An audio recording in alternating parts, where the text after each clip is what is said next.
What's going on, y'all? It's your boy Fredio. Once again, we back here filming another video. We're headed to the screening of Killer Mike's documentary slash television show, y'all. Killer Mike, my boy, Killer Mike.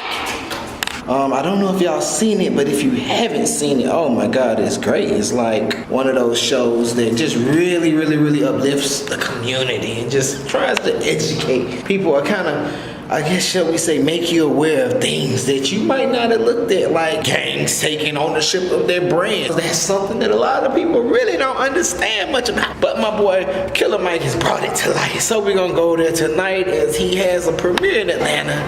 So I'm kind of excited to see this. This is a big deal for the homie, Trigger Happy. I know Killer Mike for about 17 years, y'all. I was at the Atlanta Braves. And I think he came there and performed, him and a lot of his other friends. And I worked with DJ Greg Street, so he would come up to the radio station a lot and ask Greg for inspirational advice. In which, whenever you would ask Greg Street some inspirational advice, you had to get and go through me. You couldn't get to DJ Greg Street if you didn't go see Fredio. So it was just dope. It was a really dope time in my life. So tonight I'm going to honor my homie and congratulate him, yo. We're gonna check out his documentary. Now I need y'all to, before we do anything, I need y'all to make sure you hit like, subscribe, and that bell notification, because if you don't hit the bell, if you don't hit like and subscribe, you won't see none of the goodies that I got for you. So when we get there, we'll be back. All right, bow. Okay, y'all, so we're getting ready to go in. We're about to check out Killer Mike's new show on Netflix, Trigger Warning, y'all. Now, I really don't even know what tonight is really about. We about to see, but he's having it at the gathering spot. Let me show y'all the gathering spot.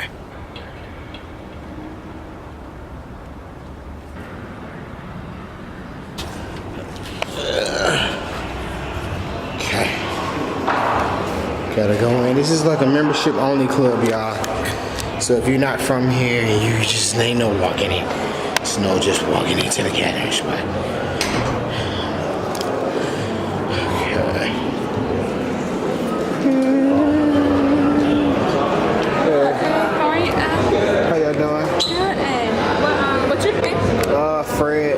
Fredio. It's not on here. Yeah, we'll have you on the list.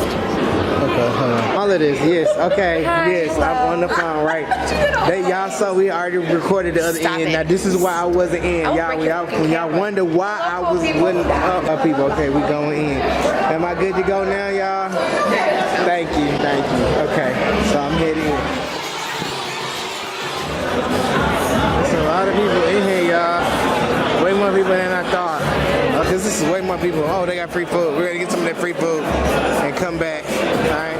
Oh, y'all. What up? Y'all really good? How y'all doing? You good? Good. I love that video, the skate shit. That was good, right. Thank you, man. Oh, yeah, we got that thing. Let me get some of these. Yeah, get two of these. Killer Mike know how to do it. Yeah, I don't need no napkin. Get it.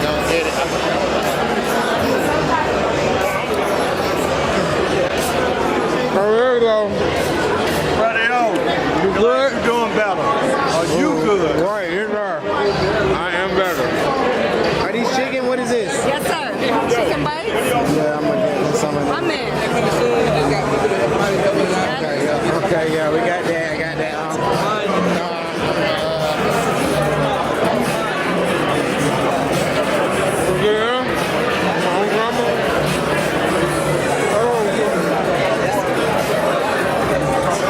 You got the best food. You got the best food. Gotta get a picture with you. Yeah,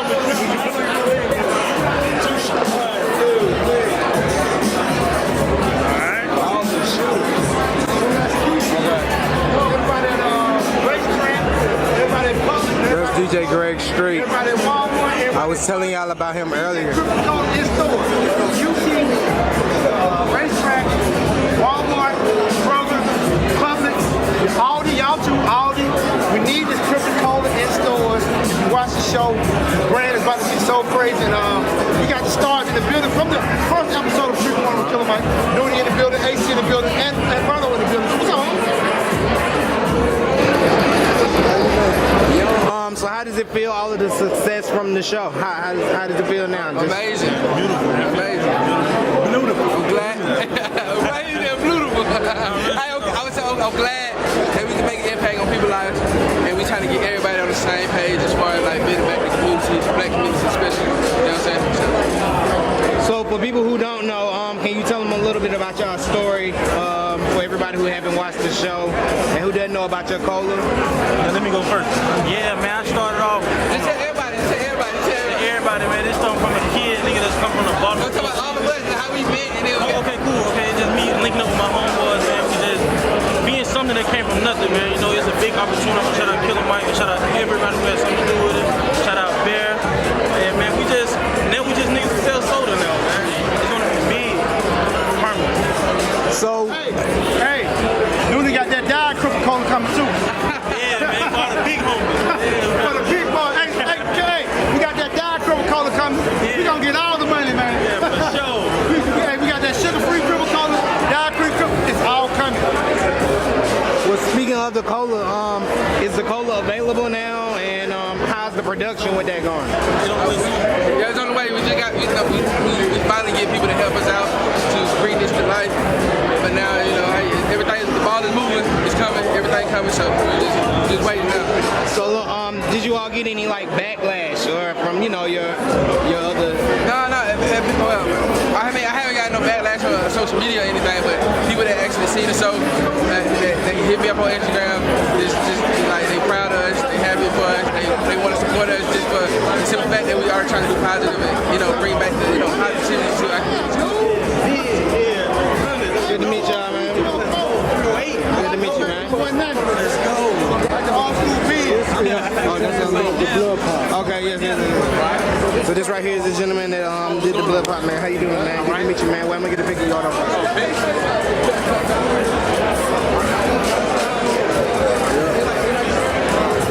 How has it been, all of the success from the show? How has everything been and taking that in? Oh, everything good. Oh, you want me to say the camera? Yeah. Oh, everything good. Yo, shout out to Killer Mike. Got so many people hitting me up asking me for blood pop. I'd be a millionaire right now if I had it on deck. But we about to get everything together and start really pushing it. But it's been a real good success. Everybody from everywhere hitting me up about that. Blood pop coming soon, man. Focus full fit. Y'all know what it is. So have you gotten any backlash from the show or anybody that is kind of coming a negative light towards you? All the vibes been positive, and all the homies from Crip to Blood, they all looking at us like, yo, y'all doing something so positive for the hood and just for the sex period, and just for Blood and Crip. And no backlash at all positive vibes. So if there is another season, will we expect to see more from, the Blood Pop? If there's another season, and of course, definitely gonna see more blood pop. That's what we're here to talk about. And I can't say too much, reveal too much, but we in some talks right now. It's a good look. Yo, shout out to Killer Mike, blood pop, Coca-Cola. Come to the store near you. Support that. Whether you blood or Crip, support either or. We here to, compete. Not in a foul way. And together. You see, we standing together like it's all love. You know what I'm saying? Or way we black, we see one color, man. We see one skin color. We see green and black. That's what we see. Two colors. It's all love. Thank you, man.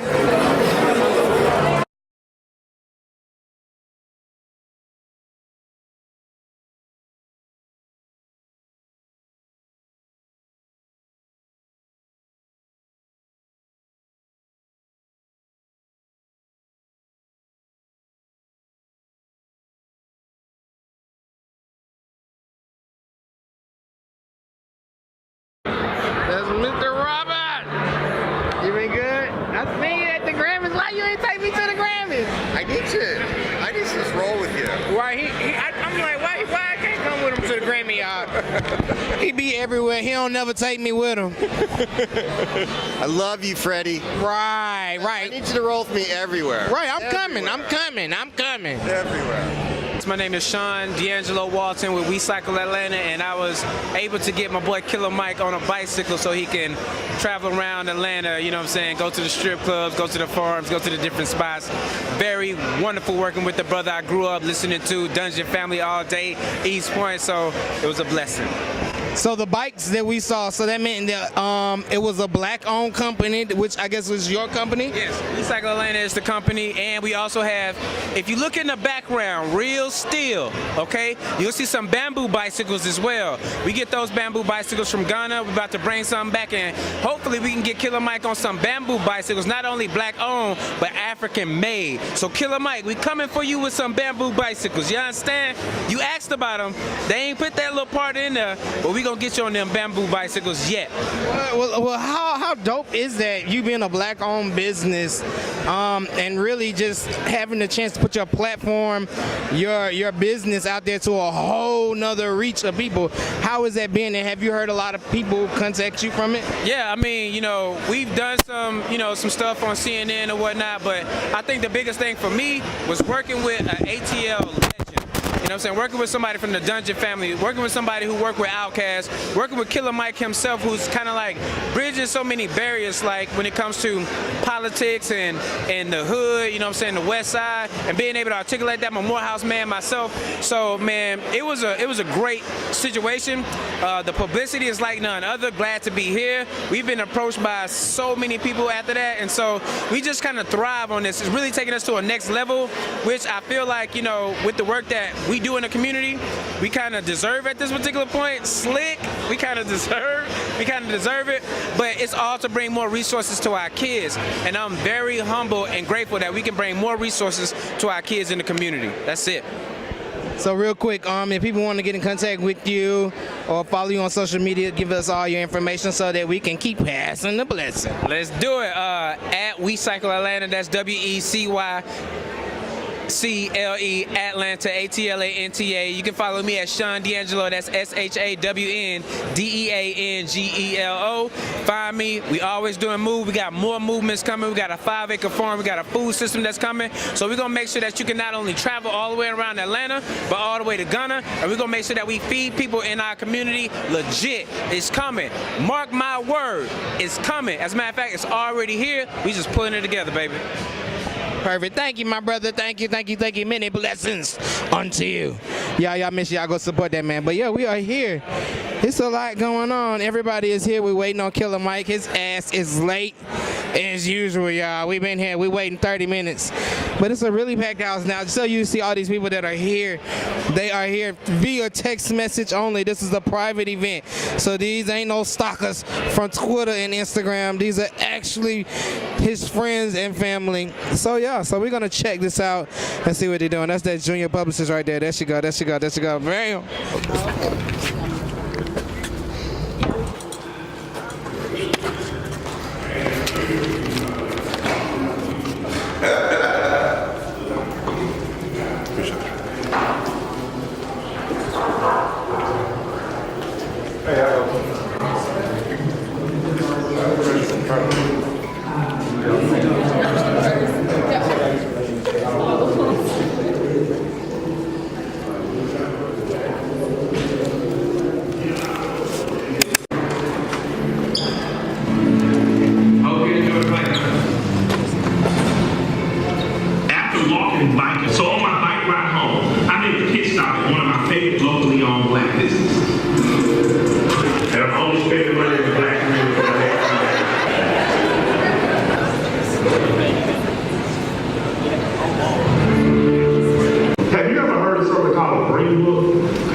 So when they were traveling through areas, especially in the South, they would find out where black hotels were, where black barbershops and restaurants and stuff were. Have you ever heard of that book? I heard it, but I never seen one. I would like to see a green book of sorts starting in. Like I didn't know what it. People Station, V103 ATL's number one for hip hop and R&B. Trigger warning, a conversation with Killer Mike at a private location. We get ready to get started. We just watched the Living Black episode. Yeah, we're the black-owned location too. Yes. In fact, I tried to bring you here a long time ago. Yeah, you did. You are always ahead of the curve. I was in here when it was a trigger warning. Yeah. We're in the gathering spot with the whole by Killer Mike on the People Station. Man, congratulations. Thank you, Greg. Man, of course your mind is always forward thinking. Yeah. A lot of people may not understand it when you talk about it, but he can make it happen, he can make it happen. Yeah, man, we made it happen with Trigger Warning, man. Tonight we're gonna talk about living in the black economy, but we touched on a bunch of things like should pornography be used to teach trades in school? Should Crips be allowed to talk legitimate business?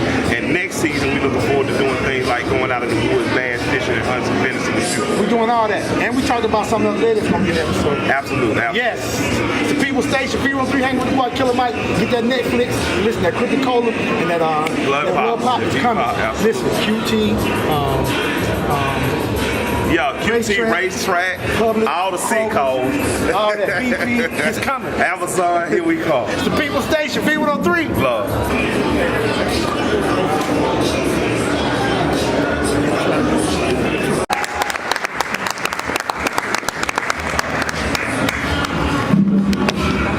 Good evening, how are you? Good. So I'm Ryan Wilson, the CEO and co-founder of the Gathering Spot. I am very excited for this conversation.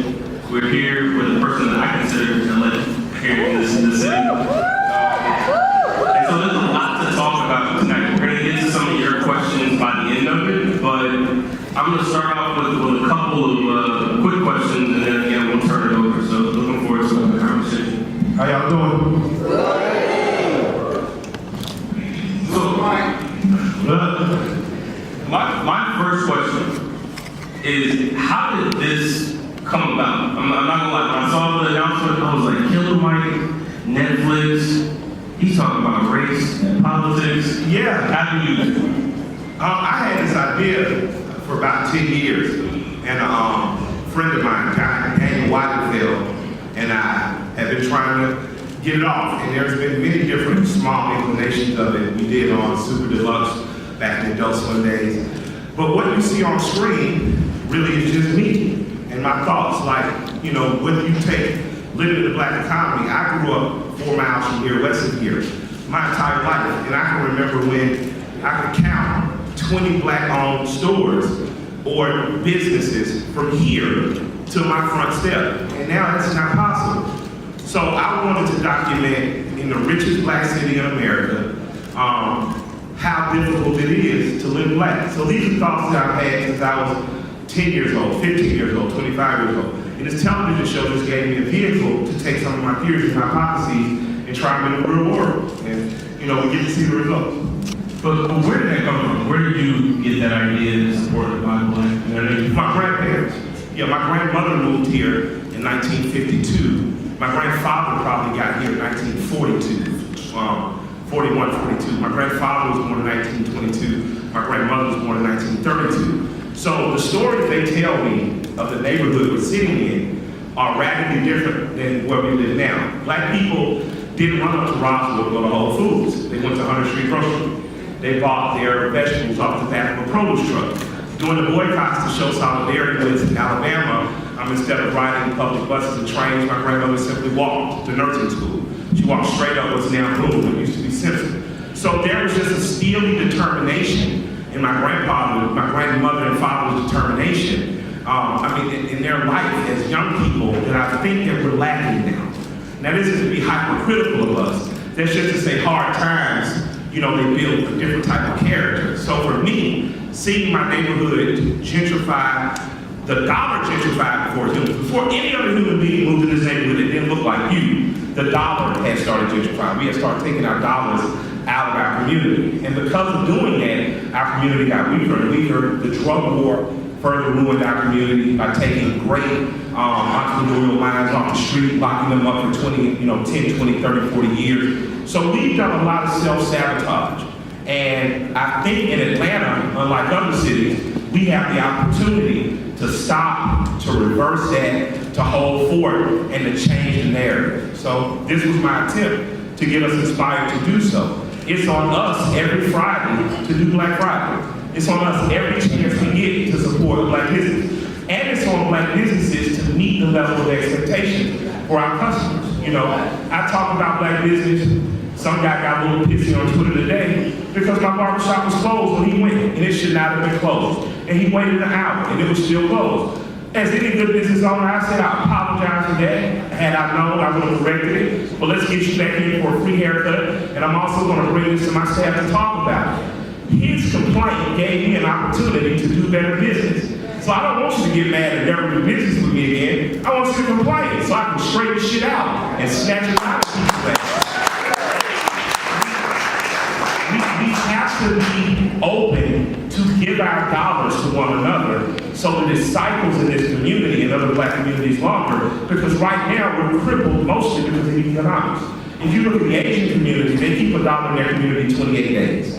The Jewish and white communities keep dollars in their community 22 and 23 days. And the Latino community, non-Afro-Latino, the Latino community, meaning people who don't look like us, keep $1 in their communities up to 11 days. We keep $1 in the black community 6 hours. So when you look around you and you see things like failing infrastructure, failing schools, lack of support from government agencies, even food deserts, what you're seeing is us letting our dollar escape so it is not powerful. If people have been to Los Angeles and you've eaten at a place called K-Town, Koreatown, you're eating in a place that was almost destroyed in 1992 with the riots.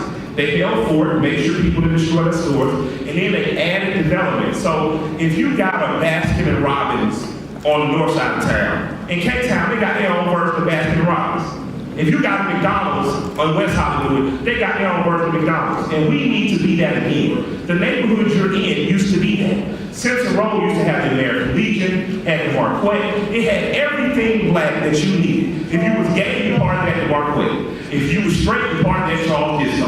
You know what I'm saying? If you was drunk, y'all just partying together. You know? I mean, what do you say to people that's just too hard? You're just lazy. Yeah, it's very simple. If you're vegan, you don't have to drive to Roswell. You can take your ass down there and eat a slutty vegan. You can eat that local green. Some stuff we're just like I'm not fat because I got bad genetics. Fat because I'm a little lazy. So I'll be working out with a half plate going on Fit FX, a black trainer, right, on Metropolitan tomorrow. So we gotta stop lying to ourselves. Their business is out there for us to support. We have to work a little harder to find them. And again, as the desire to support it comes, you're going to see the things you want pop up. You want a black Yelp? Start shopping at black businesses, watch the black Yelp pop up. You know, if you want a Whole Foods in the black community, stop driving to Roswell. And they're going to wonder why they're losing 30% of their business. And all of a sudden, you're going to see a fucking Whole Foods pop up in Southwest Atlanta. But you have to do it with your dollar, not just your one, not just your Twitter rage or your IG rants. You got to take your dollar. You have to put your dollar where you want it. So you got an opportunity to do any event, you're going to have to start saying, I'm coming directly to the gathering spot because I know that the dollar's going to turn here wrong. Thank you. You're very welcome.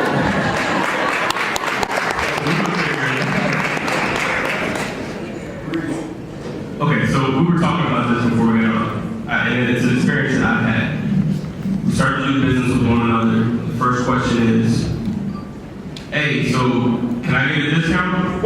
Yeah. And it's been honestly one of the harder lessons that I've had to learn as being an entrepreneur, of trying to have that conversation politely. Yeah.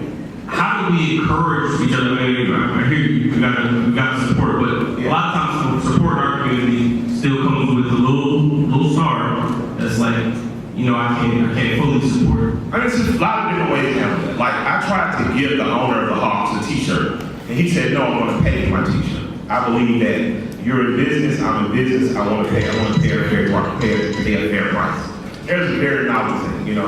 A lot of times we do go in expecting discounts, and that's not always right because we're trying to build a business. Gucci does not even give niggas that sing and dance 30% discount no more. Time they got popular in that 30% discount in. You know what I'm saying? So stop expecting that of sisters and brothers. If they're giving you the quality of product you're looking for, pay the price that they're asking for, or if you can't afford to pay that price, save up and come back next week. Now,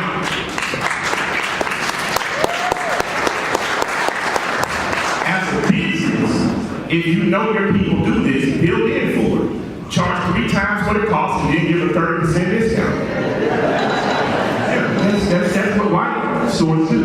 When you go into Macy's and you see a 30% discount on a $21 shirt and it's all of a sudden $14, they built that in before it hit the rack. So you're already paying. It's a $7 shirt. They charge $21 for it. They give you a 30% discount and you're still paying double the price. Do that. That's good business. And then your people feel like they got their discount and you're probably making more money.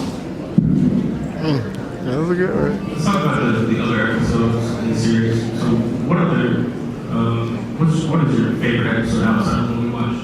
My favorite episode is one that's very ridiculous. It's the final episode.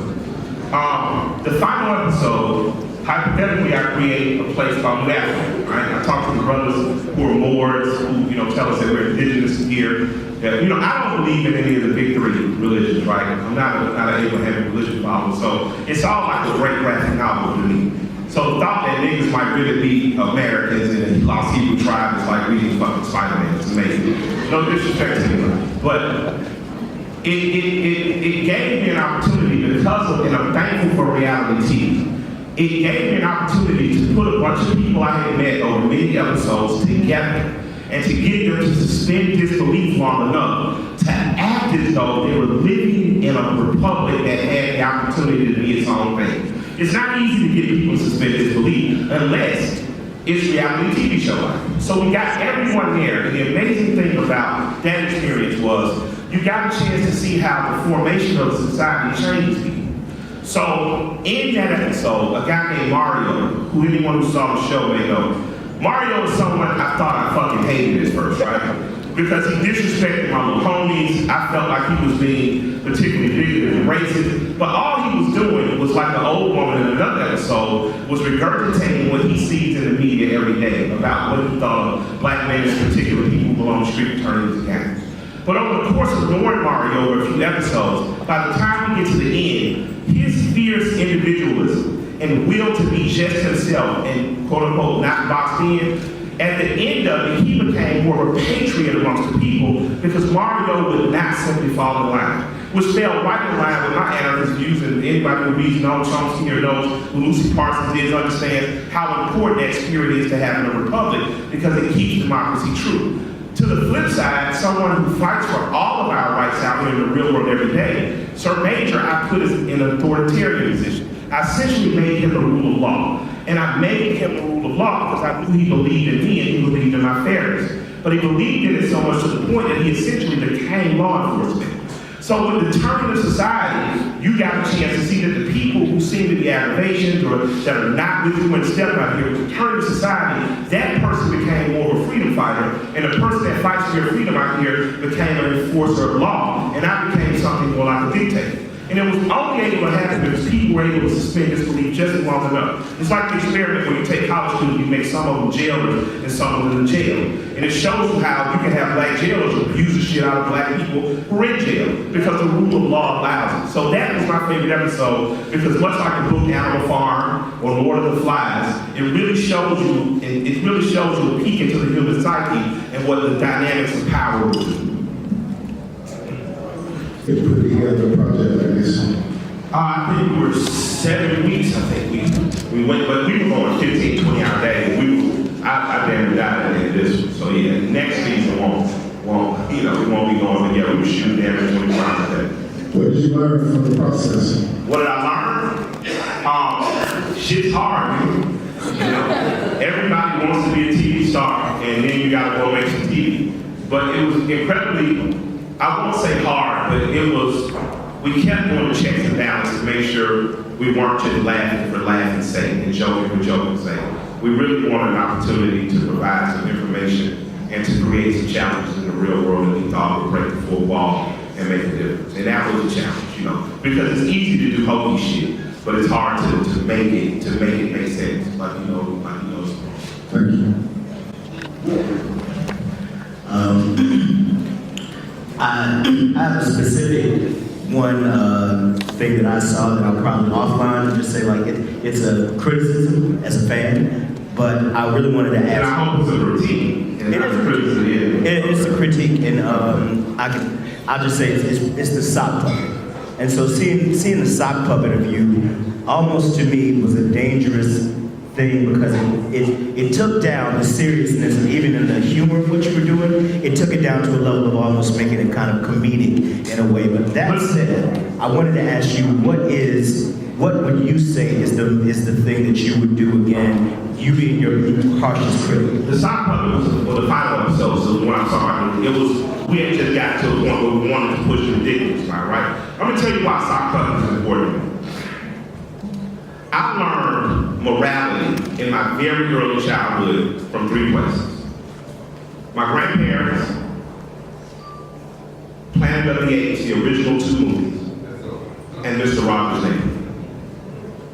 I don't know if you guys saw that documentary, but it is one of the most powerful pieces of film I've ever saw in my life. Mr. Rogers was a white man, an ally, and every day after school he was waiting for me. And every day after school, he showed me that the white world was not as evil as I presumed it was based on being a 10-year-old child growing up in the radio. He showed me that with sock puppets, they talk about little ugly cat sock puppet he used. He did that through a fake train. He did that through helping a black child in Atlanta suspend his disbelief long enough to figure out that everyone was not like the news was telling me, because this is Atlanta missing and murder. This is when white people in Forsyth County were telling black people don't come. So for me, the puppets and the puppet show and the ridiculousness of that was just like an almost a ridiculous nod, but it was a nod to that, to public television, to the very primal way that we can learn things. So, I'm sorry to offended you, but they can hear me on this. I ain't offended.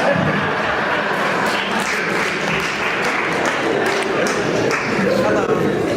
So I have a question for you. Can you hear me? How you doing? Good. So my husband and I and a couple of other black families are moving back, or middle class families are moving into English Avenue, right around the corner. And so some people have a problem with that and think that's contributing to gentrification. So my question to you is, what are your thoughts on middle class black people moving to low income neighborhoods? Would you consider I think if you're John, you're wrong. There's a man named Mr. John who owns a store a couple doors down from my barbershop. And he said, Michael, one day people are going to come along and they're going to say that white people came and made and stole all this and took it from under us. He said, it's not true. The truth is that the children of the people who own these businesses, these properties, at some point moved out to the suburbs, chasing a better life, bigger yard. Some say chasing better schools, yet the children never seen the scholars living. And he said they thought they were better than the stores and they weren't good enough, and they sold them. I've always thought that my neighborhood, I grew up in Collier Heights, which is a neighborhood that affluent, working class, and middle class black people bought from poor white people, pushed poor white people further than Father Mapleton, and they settled that neighborhood. They became one of the richest, most diverse black enclaves in the country. I'm pro that. I'm pro the black middle class moving their black ass back in Atlanta. I need Booker T. Washington to be a school of excellence. I need Frederick Douglass and Liberty Mays to be a school of excellence. Your dollar, your faith in the community, and your ingenuity. So more rich niggas move back home.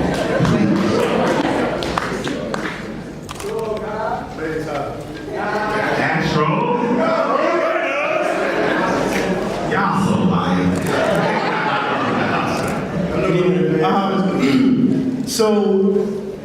When I moved to Atlanta about 6 years ago, everybody told me that Atlanta was the mecca of black wealth and power. Yes. And I've been a little bit let down by that. I don't know, maybe I'm not in the right circles, and it's not because I'm greedy or I'm trying to get in with any certain circles. I just was really excited to see, coming from Southwest Texas, in Saffron, Texas, you really want to see how far you can really take your agendas, buying brown, buying black, buying within your community, and then said, if you go to Atlanta, you really get a taste of what that looks like. I say that because I also look at Puerto Rico. Yeah, Puerto Rico is an isolated community trying to achieve essentially what you're trying to do, trying to take the race out of the situation and amongst themselves. And in that same situation, they deal with the exact same bullshit that you talk about. Colonialism, imperialism, capitalism. We have an agenda that whenever we get our little pots that we're going back and we're going to reinvest back in our communities in that way, what are we saying? How do we teach our young kids in an educational way, not to this level, but how do we teach them to buy brown, to buy black, to not be afraid to have these conversations? Because I'll be honest with you, the only way that we have to look at, we have your counterpart, Presidente from Puerto Rico. He was banned by the government as a political prisoner. Yeah. So it hasn't ended, even in 2019. So what do we do? How do we do it? Because you're the only one out there really raising these issues. And the people at high levels are starting to notice. So how do we get there? How do we teach them? Let me say, man, start like, all right, so I'm working out a little more now, right? Eating a little different. And what I'm learning is like, just start slow. Start small. What is you cannot start weightlifting. You can't turn into a bodybuilder tomorrow. You can't start lifting lightweight doing some cardio and building up, right? And that's in Puerto Rico. Let me say this. Puerto Rico is a U.S. territory. Puerto Rico is a nationality, and Puerto Rico is not a race. There are many different types of Puerto Ricans and what they look like. And I say that because one of my greatest influences is Arturo Schomburg, an Afro-Latino of Puerto Rico, a Puerto Rican, and the founder of the Schomburg Museum in Harlem. So, in particular, Puerto Ricans and African Americans have a shared history, as well as Dominicans, as well as Haitians, as well as many people throughout the Caribbean, because many times you only are whatever nationality you are because of the boat stop you were on. So I am as related to you, probably genetically and culturally, as I am any other African person of African descent. So for me, when you say black and brown, then we have to start to figure out not only supporting our immediate communities, be they black community, Puerto Rican community, New York, other places, we have to start figuring out our shared history, and we have to start advocating and allying for real. And not only when it's election time. And not only, we have to start integrating our dollar for real. Puerto Ricans and black people should be having conversations about Arturo Schomburg, because that brings us together. And we should be talking about circulating our dollar within one another's community, because that keeps us together. And if we can't do that, then we have to take our individual communities and circulate those dollars and figure out a way to allyship in a more formal way. But for me, I just say in terms of young people, take your kids to the businesses that are owned by Puerto Ricans and black people. Build relationships with those business owners. The same way we'll drag our ass to spot divots every other week, right? You get paid, you go spot divots. It's time to pick a new restaurant. It's time to learn and shake people's hands there. It's time for your kids to know this is why we're going to this smaller place. Because the familiarity is what grows the relationship, and it's also the simplest way to teach your children. So Puerto Ricans are some of the best barbers in the world. Black people are some of the best barbers in the world. For the men in this room, find yourself a Puerto Rican or a black barber and start doing some cross-cultural pollination. What I do know is when you start looking for reasons to be happy, they find you. And when you choose to look at your history from the perspective of empowered versus robbed, taken, beaten, killed, when you start to look at your history from another perspective, when you start to listen to more Channing Diop, more Dr. Ben, more John Henry Clark, more Dr. Asa Gilbert, when you listen to more of that than CNN and Fox and whoever's building your bullshit up to the week, you start to change your mentality.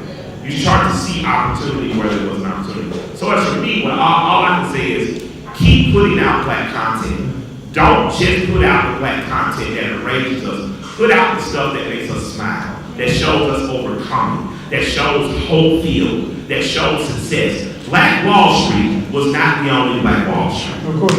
We need to stop talking about it like it was. There was a Black Wall Street in Tulsa, Rosewood in Florida, the Geechee Gunner House in Georgia, the west side of Atlanta. You know, we have had thousands of places that are flourishing. But we need to start approaching our history and our protracted struggles from that aspect, and not from a place of fear and anger and pain. At least that's mine. Cool. So I totally agree. I'm just saying, are you doing that for the show? Because here's one thing I'm doing it for the show. I mean, my show is going to talk about a lot of shit. Will it talk directly about Michael Brown and police brutality? I don't know. Okay. Will I approach it talking about what it means to be a black policeman? I may. Okay. You get what I'm saying? My cousin is a commander at East Point, right? He's over black and white men. My other cousin is a sergeant, hopefully is going to make sergeant, and is on SWAT team in Atlanta. So if a terrorist comes, whether black or white, he's there to protect your ass. So I don't have the same views that some of my contemporaries have on policing. I don't want to be policed by people who don't look like me. But I don't want the people who look like me to fucking abuse me because the law lets. So that creates a different dynamic than just me saying, I'm angry because this is happening to us. Let's push back. The state is killing all Americans. Absolutely. It ain't just black Americans. I'm not saying we should brush over it. What I'm saying is, as a country, we should already be against what the state is doing to us. You know what I mean? Cool. So absolutely we'll touch on some hard subjects, and I don't know if it'll specifically be the Michael Browns and things, but it will definitely be some of the root causes of what allows an officer of the state to be able to murder a 19-year-old boy in the street and we not be upset about it. Okay. I just thank you. And I just literally just thought maybe you would answer another time, but one of those things is I think, I'm not angry, I'm very happy. You know, I think I can try to yeah, my wife is bad, I love my life. But Jewish people, for instance, like there's a lot of conversations when we go into rooms and they say, hey, we have enough of this. It's like Jewish people don't do that. You know what I mean? Like they tell their story over and over again without, you understand what I'm saying? Yeah, that's wrong telling your story. I just tired of losing it in. Remember, if you ever read the Old Testament, they win it in. Yeah. That's all I'm saying. Black folk, tell your stories. Just make sure you win it in. You understand what I'm saying? Stop telling the loser story. Because we win it. Like we determine culturally what this country is. America would, if every black person lined up at the porch tomorrow and said we going to fuck back, you'll see an army like, nigga, know y'all right? Who wants to sing the dance? You guys are a brilliant, beautiful, dynamic, needed part of this country. Stop telling your story as though you lose in the end, because you're winning and you're going to continue winning. I heard Pete Ray say, he said, no other group of people have been able to accelerate into education and money with the position you have. You were free in 1865. By 1872, you already had banks, you already had 16 million acres of land, you already had your own communities, and you were the most educated group of people in terms of labor in the country. So why do we keep talking about slavery like it only robbed us? It robbed us of the cultural history, but it forced a group of people who weren't even of the same tribe to bond together, to meld into one community, and to push the agenda forward. That's it. We not losing, we winning.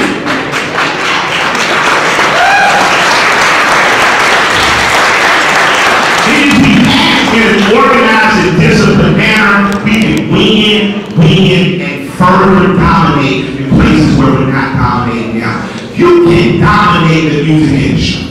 If you all act more in solidarity with one another and independence, you will push everybody's running your industry out right to the side. You can dominate the restaurant industry in Atlanta. You can dominate the public industry in the South. This is where you are. But if you choose not to, that is a choice. If you choose to look at it as though I don't have power in Atlanta, I don't have power in Charlotte, I don't have power in Savannah, I don't have power in Daytona, I don't have power in something, then that's what will happen. But if you move in an empowered way, Mayor Forward, stand up, please. I met this man as an intern at Stankonia Studios. And he looked like me, so I said, well, what the fuck you doing? He said, well, I'm going to be a music producer. I said, nigga, you an intern. He said, nah, man, I'm going to be a producer. I'm going to go back and change my town. Black people don't know we should be doing this. And I heard this kid talking, and I was like, man, that's cool, man. Little nigga spoke too much. He is a Grammy-nominated producer. Hold on. That's on any American, Jason.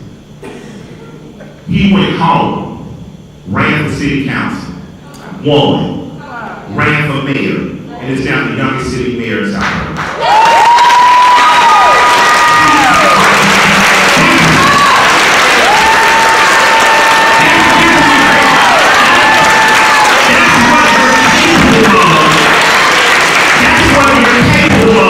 When you are voting, your dollars can dominate. So what I want to do is figure out how to create 20 more hymns so that we're not crying about the next 20 victims of the same. That's it.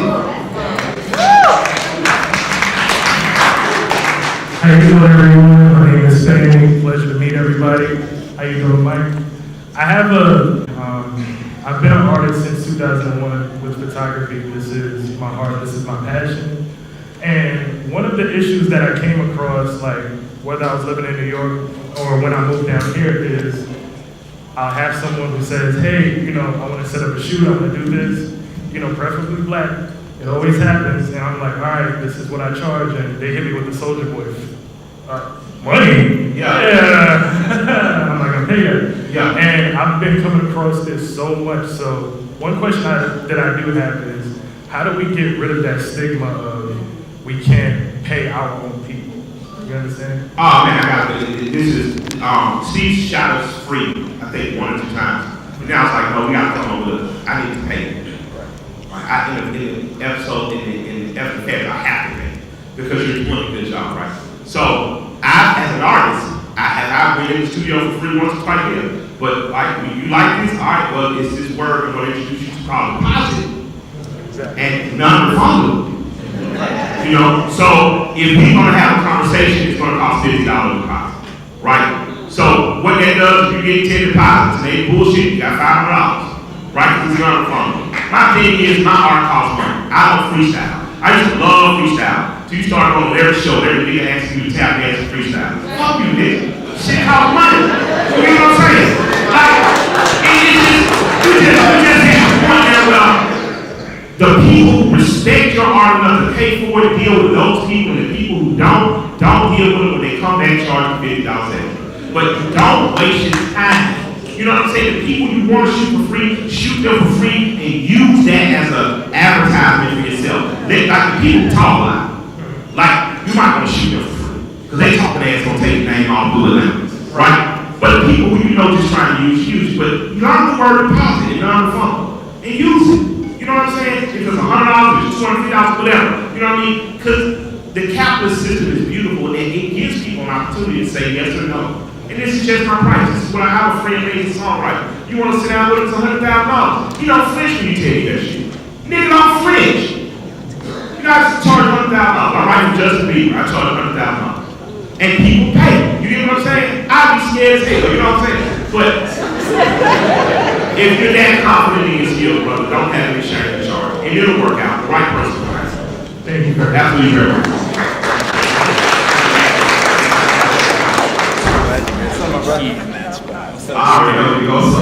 What's going on? I just wanted to say from my personal experience from here in Atlanta, I liken this to Wakanda. And what I wanted to ask you is, in the movie Black Panther, the Council of the Kings always has a deliberation with their king on, do we stay and make Wakanda as great as we can be and consistent, or do we try to branch out and influence other kings to go to cities, urban cities like Detroit, like Charlotte, like other places to try to be the best?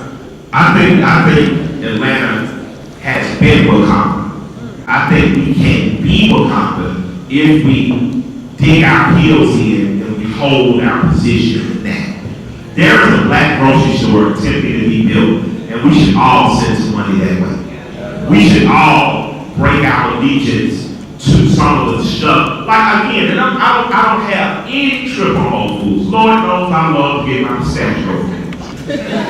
But if another Negro calls me and tells me to meet them at Whole Foods, and I have seen them drive by soul vegetarian or pastors or busy bees, I'm gonna go crazy. Just I'm not gonna drive for the minutes outside my community just to sit and eat soup, you know, and act on Roswell Road. I'm not gonna do it. You know what I mean? So is Atlanta Wakanda yes? Could we become stronger, better Wakanda? Absolutely. Could we help other cities? Absolutely. I believe those cities are most helped when we do good business here. Just like cocaine. When cocaine was selling well in Atlanta, it was selling well in Miami, Detroit, Savannah, Alabama, you know what I mean, LA. And you need to do that again. Just like you did in the 80s, your cousin who came here from Mississippi and bought cocaine, make sure that nigga comes out some Kool-Aid or whatever you cook. Make sure that you send the game other places. The same way you've seen Atlanta gentrified, you should be in Baltimore this year buying properties. Right? Under Armour has put $40 million into the infrastructure of Baltimore. You should be in Baltimore right now. You should not be buying $1,000 sections for the next 10 weeks. You should be pooling your money together to start your permanent. Right now, if you miss Atlanta, see, this is what happens. Cities grow until they bulge, and then a second city has that. So if you're Muslim, you got Mecca, and you got Medina. In Atlanta, you have Atlanta, and you have Birmingham. Birmingham is less than 2 hours away. You can buy all brick house in Birmingham now for $17,000 to $27,000. Livable.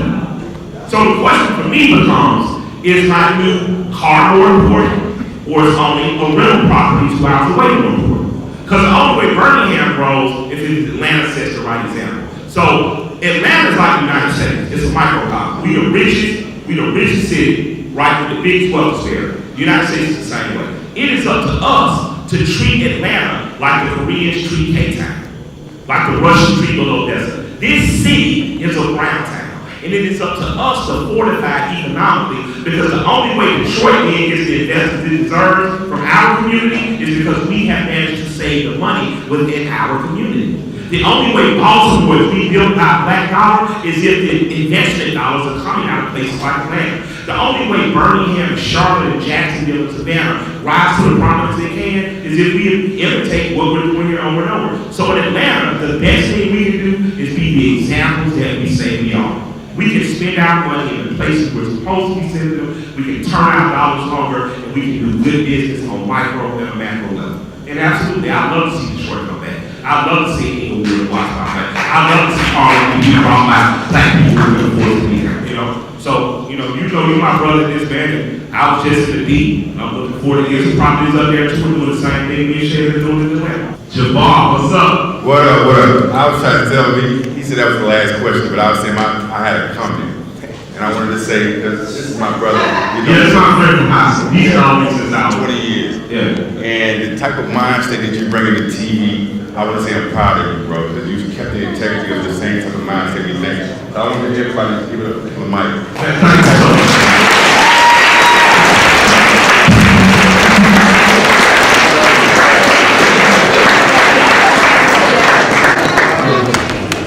From this black-owned business, we appreciate you. And happy to have you here. We're looking forward to seeing you too. Thank you everybody for being here tonight. Thank you. Really? What are you doing? Where have you been? We've been waiting on you.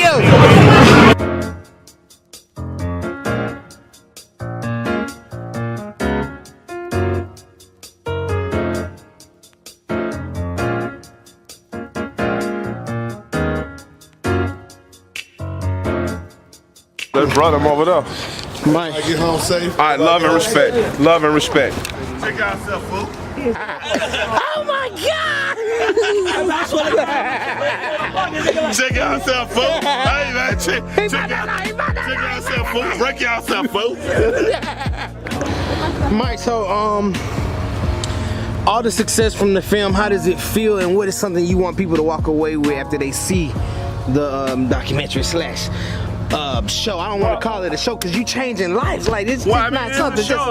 It is a television show that breaks the fourth wall. We have an opportunity to take the things we're learning to the real world and do them. Prime example is Black Friday. Black Friday, no matter if you're black, white, any other color culture, you can find a black business to support, which keeps the dollar in our community longer, which strengthens our community, and in turn strengthens the greater community economically. So, it is a show. I hope we get a season 2. We won't get a season 2. We ain't hoping nothing. Yeah, exactly. I think we're going to get a season 2. Right. And we're going to keep doing some progressive and some crazy experimental stuff.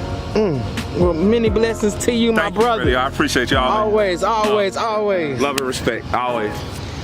And that's a wrap, y'all. We out. I know I'm looking blue-black. I'm tired. We just killed it together. But my boy Killer Mike's new show is on Netflix, y'all. Make sure y'all support that man. Help him, y'all. It's so important that we support people who are putting out amazing content. Not just good content, but amazing content. Because if you don't support him, you won't see it on TV. And if we don't see it on TV, it ain't gonna keep going. So look, I need y'all to make sure y'all hit like, subscribe, and that bell notification. Most importantly, make sure y'all be on that boy FreddieO.com website, FreddieO.com, baby. FreddieO.com. Alright, we out. Bye. FreddieO.com.